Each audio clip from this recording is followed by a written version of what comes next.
Have you ever wondered how the ultra-wealthy really manage to keep their money and even grow it?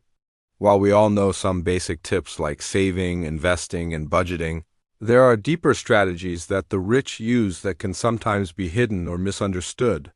Here are 7 of the most effective ones. Number 1, borrow, don't sell. When the rich need extra cash, they don't usually sell their assets. Instead, they borrow against them.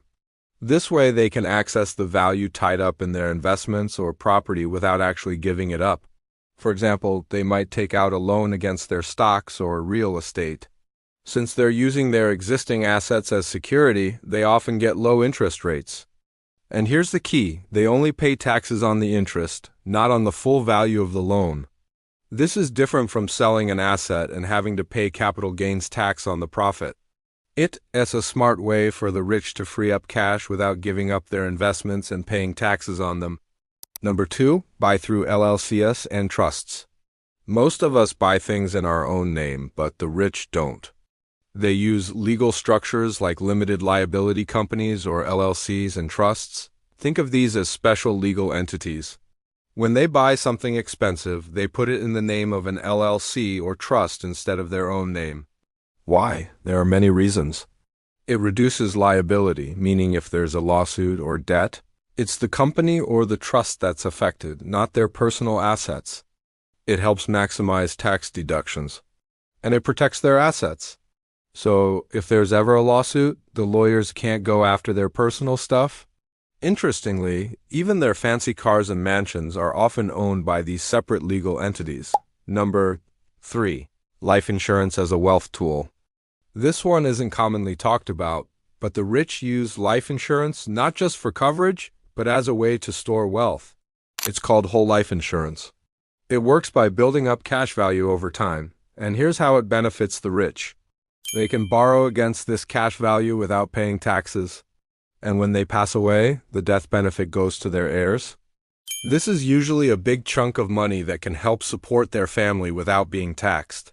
It's like a savings account that grows over time and provides a safety net for the future. Number 4, strategic tax loss harvesting. When the stock market goes down, it hurts everyone, but the rich use it as an opportunity to save on taxes. It's called tax loss harvesting. Let's say they have investments that have lost value.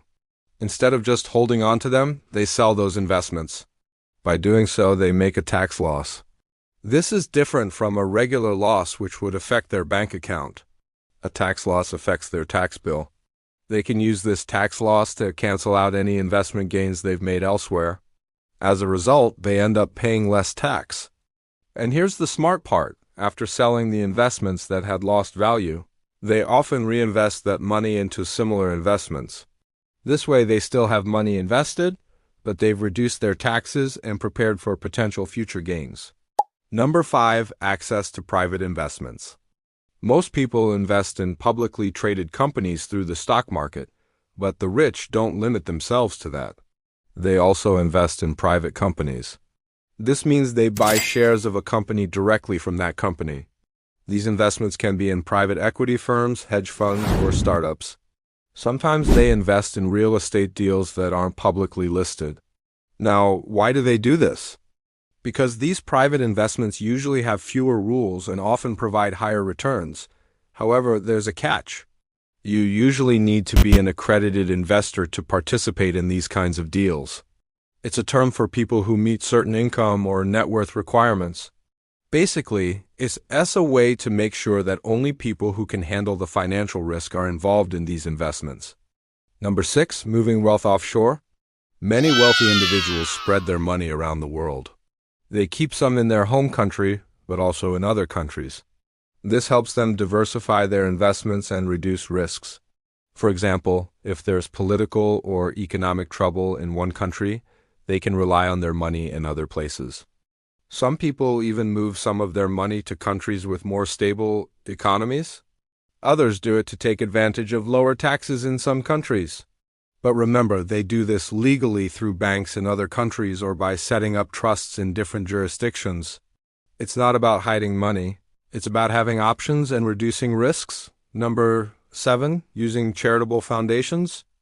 Billionaires like Bill Gates and Warren Buffett are known for their massive wealth, but they also use charitable foundations to give back to society.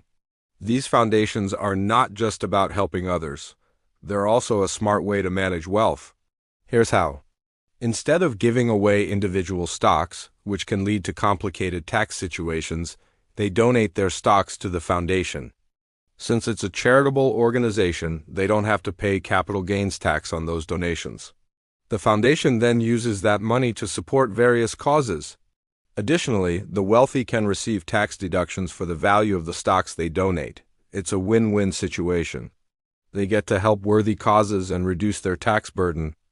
These money moves are like secret weapons that the rich use to protect, grow, and pass on their wealth. Remember, some of these strategies are complex and require careful planning. It's essential to work with professionals like financial advisors and tax experts who understand these strategies. While these techniques are commonly used by the rich and famous, they aren't exclusive to them. With the right guidance, anyone can use them to secure their financial future.